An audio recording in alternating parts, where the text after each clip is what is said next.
We need to understand that Trump trade war is a protectionist policy. It goes against the logic of globalization and multilateralism. In the long run, it's really not good because it will push inflation higher, and also there will be a limitation as to the access of goods of the American consumers because oil prices high when it comes to export, when it comes to imports, goods that gets into the American market. Coming from an economist perspective, I think this is not good for the American consumer and for America as a whole. But one thing that you have to remember, the tariff trade war is not about economics. It's about politics. It's about America saying that, we're the hegemon, we command, and we are the king of the world. And if you don't follow, we will impose this amount of tariff to you because you need our market. But actually, that is not true at the moment. The global economy have changed.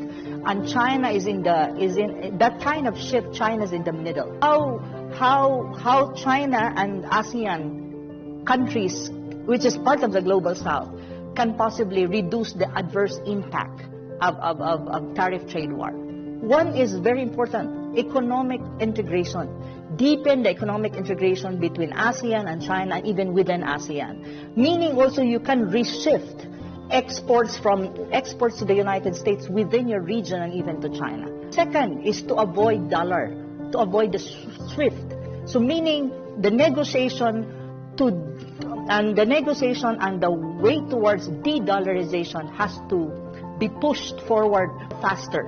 So you can trade goods using your own currency or using diversified currency.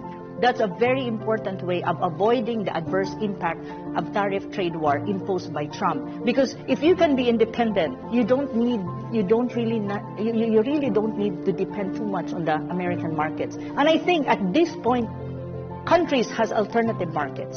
I think there is not much monopoly anymore. If you look at the American economy, it's really suffering. There's a lot of inflation. Purchasing power of Americans is reducing. If you look at Asia, especially Asia Pacific, you can see that economies are growing.